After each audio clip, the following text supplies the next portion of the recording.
10월 7일 말씀 묵상하겠습니다. 오늘의 말씀은 고린도후서 9장 1절부터 15절까지의 말씀입니다. 9장 1절입니다. 성도를 섬기는 일에 대하여는 내가 너희에게 쓸 필요가 없나니 이는 내가 너희의 원함을 알미라. 내가 너희를 위하여 마게도냐인들에게 아가야에서는 1년 전부터 준비하였다는 것을 자랑하였는데 과연 너희의 열심이 퍽 많은 사람들을 분발하게 하였느니라. 그런데 이 형제들을 보낸 것은 이 일에 너희를 위한 우리의 자랑이 헛되지 않고 내가 말한 것 같이 준비하게 하려 함이라. 이렇게 말하고 있습니다. 여러분, 우리는 마게도냐 교회가 극심한 가난 가운데 있었음에도 불구하고 풍성한 연보를 통해서 예루살렘 교회를 도왔다라고 바울이 고린도 교회 성도들에게 한 이야기를 지난번 말씀 묵상에서 살펴보았습니다. 이 마게도냐의 성도들은 이런 이야기를 들은 거예요. 그리스의 남부 지방 아가야 지역에서, 물론 고린도 지역도 포함되고 있습니다. 이 아가야 지역에서는 벌써 가난한 예루살렘 교회를 연보하고 그들을 구제하는 일을 1년 전부터 준비하였다라고 자랑하였다라고 얘기합니다. 그런데 마게도냐 성도들이 이 이야기를 들었어요.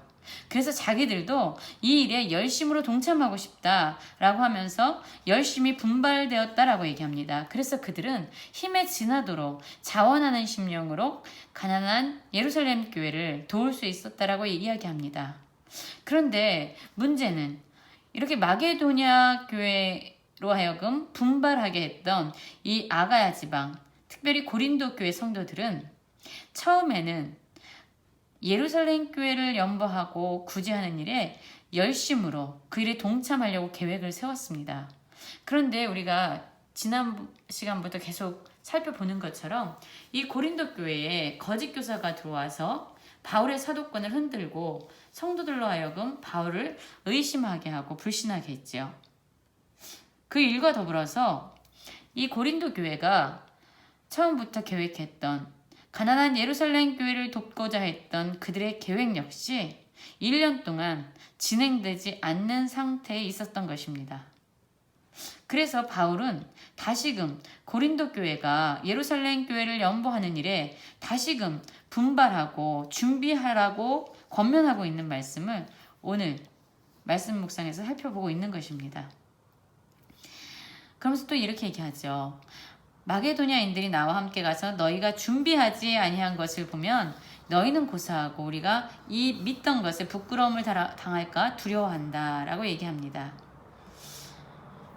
이제 그들이 연보하도록 준비를 시키는 것은 얼마 지나지 않아서 마게도냐 사람들과 또한 바울이 함께 이제 고린도 교회를 갈 텐데 그들의 아직도 예루살렘 교회를 연보하는 일에 구제하는 일에 동참하지 아니하고 있고 그 일을 진척시키지 않고 있다면 지금까지 고린도 교회 성도들에 대해서 자랑했던 바울의 말이 무엇이 될 것이고 얼마나 부끄러움을 당하겠느냐라고 지금 말하고 있는 것입니다. 그러므로 내가 이 형제들, 어제 살펴본 형제들이죠. 디도와 2명의 형제들을 먼저 너희에게 가서 너희가 전에 약속한 연보를 미리 준비하게 하도록 권면하는 것이 필요한 줄 생각하였나니 이렇게 준비하여야 참 연보답고 억지가 아니니라 라고 말하고 있습니다. 여러분, 지금 바울은 4절부터 5절까지 말씀에서 준비라는 말을 4번에 걸쳐서 지금 반복하고 있죠. 하나님께 드리는 헌금, 그리고 가난한 성도들을 구제하는 이 헌금은 미리 준비해야 된다라고 이야기합니다.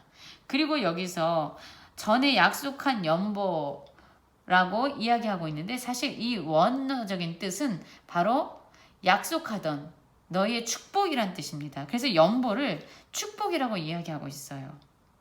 또한 억지로 준비하여야 참 연보답고 축복이고 억지가 아니니라고 이야기하고 있는데 여기서 이 억지의 단어는 사실 사람이 가지고 있는 탐욕을 의미하고 있습니다. 그래서 기쁨으로 준비하면서 구제하고 헌금하는 일에 동참해야만 하나님께 기쁨이 되는 것이지 그 탐심 때문에 그 탐욕 때문에 드리고 싶지 않은데도 불구하고 억지로 하는 것은 사실 참 연보답지 않다. 하나님이 기뻐하시는 그런 참된 진정한 연보가 아니다 라고 이야기하고 있습니다. 그러면서 이제 9절부터 구제하는 일, 자신의 소유를 나누는 일이 얼마나 큰 기쁨이고 하나님께 영광이 되며 또한 직접 그 일에 동참하는 자들에게 얼마나 큰 유익이 되는지에 대해서 이제 설명하고 있습니다. 9장 6절입니다. 이것이 곧 적게 심는 자는 적게 거두고 많이 심는 자는 많이 거둔다 하는 말이로다 라고 말하고 있죠. 어제도 이 말씀은 동일하게 사용되었죠.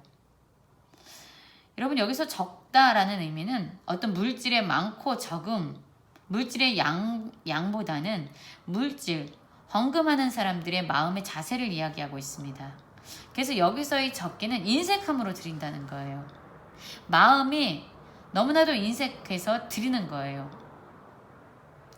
그래서 인색하게 구제하는 일에 또한 헌금하는 일에 드린 자는 적게 거두고 많이 풍성함으로 기쁨으로 넉넉함으로 심은 자는 많이 거둔다라고 이야기하고 있습니다. 그래서 하나님께서는 그들이 드려지는 헌금과 어떤 구제의 양보다는 그들이 드리는 그 마음의 중심을 바라보시고 계십니다.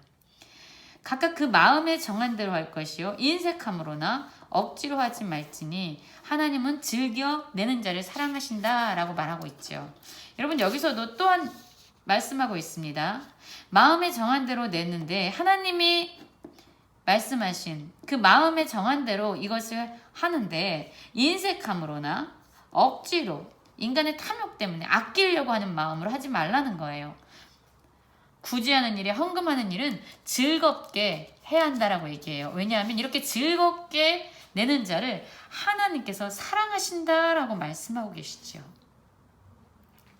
그리고 이 고린도 교회로 하여금 지금 연보하는 일에 동참하도록 계속 권면하고 있는데요. 사실 그들이 드릴 수 있는 것은요, 그들의 가지고 있는 그들의 열심으로 모아놓은 많은 소유 때문은 아니었습니다. 그 능력은 바로 하나님께서 먼저 그들에게 허락하신 은혜 때문이었어요.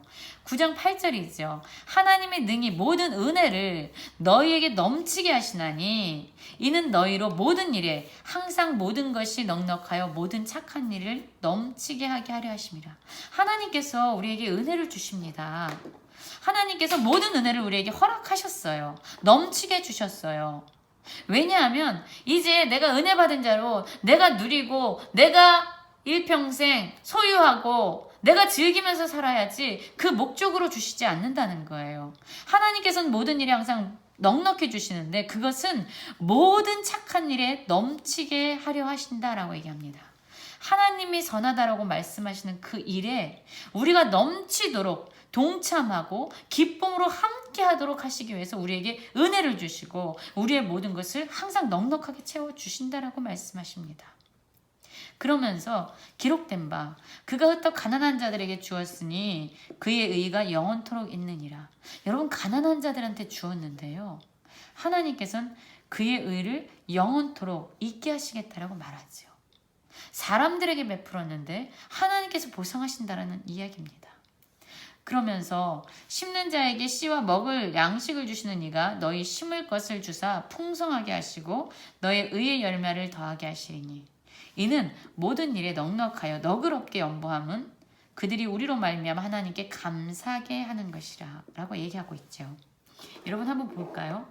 지금 바울은요, 헌금하고 가난한 성도들, 가난한 교회에 구제하는 그런 연보하는 일을 마치 농부가 씨앗을 뿌리는 추수의 일과 동일한 것으로 비유하고 있습니다. 심는 자라고 표현하고 있어요. 그런데 이렇게 구제하고 헌금하는 일에 동참하는 자에게 하나님은요, 그것을 심을 수 있는 씨, 추수를 기다리면서 농부는 씨앗을 심지요. 구제도 마찬가지라는 거예요.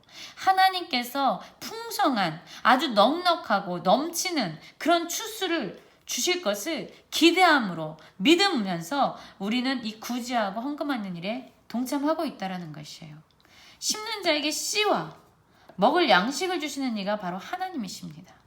그리고 심을 수 있는 것, 우리가 구제하고 헌금할 수 있는 것 역시 하나님께서 주셔서 풍성하게 하신다라고 말씀하고 있습니다. 그래서 그런 사람들의 의의 열매를 풍성하게 하시죠. 그리고 너그럽게 연보하는 일, 풍성하게 연보하는 일, 넉넉하게 연보하는 일은 그 연보를 받은 사람들이 그 도움을 받음으로 말미암아 하나님께 감사를 올리게 된다라고 이야기합니다. 그래서 이러한 구제와 이러한 봉사의 직무는 부족한 자들을 보충하고 그들을 채워준다는 거죠. 그리고 그들로 하여금 하나님께 많은 감사를 넘치게 하는 일이다. 우리가 가난한 자를 돕는 거는요, 그 가난하고 어려운 자들을 보충하고 그들을 채울 뿐만 아니라 그들로 하여금 하나님께 감사를 드리게 한다라고 이야기하고 있습니다. 너희의 후한 연보로 말미암아 하나님께 영광을 돌리고, 그리고 그들이 영광을 돌릴 뿐만 아니라 또 그 도움을 받은 자들은 어떤 일을 하냐면요, 나를 도와준 사람을 기억하고요, 하나님께 간구하면서 기도를 올려드린다는 거예요. 그리고 하나님으로 말미암아 사람들을 통해서 도움을 받았기 때문에 그의 지극한 은혜로 말미암아 너희를 사모하게 된다라고 이야기합니다. 말할 수 없는 그의 은사로 말미암아 하나님께 감사한다 라고 9장의 말씀을 마치고 있습니다. 여러분, 우리의 헌금과 우리의 구제의 일 어떻습니까? 탐욕 때문에 인색함과 억지로 우리는 누군가를 돕거나 하나님께 드리고 있지는 않습니까? 하나님은 즐거이 내는 자를 사랑하십니다. 인색함으로가 아니라 하나님께서 풍성한 것으로 넉넉히 채워주실 것이다라는, 마치 추수를 바라보면서 농부가 씨앗을 심는 것처럼 하나님께서 주실 그런 풍성한 은혜를 바라보면서 지금 우리 주변에 있는 그런 자들을 구제하고 또한 하나님께 기쁨으로 사랑의 마음을 담아서 자원하는 마음으로 우리의 것을 하나님께 드릴 수 있는 모든 성도님들 되시기를 간절히 기도합니다.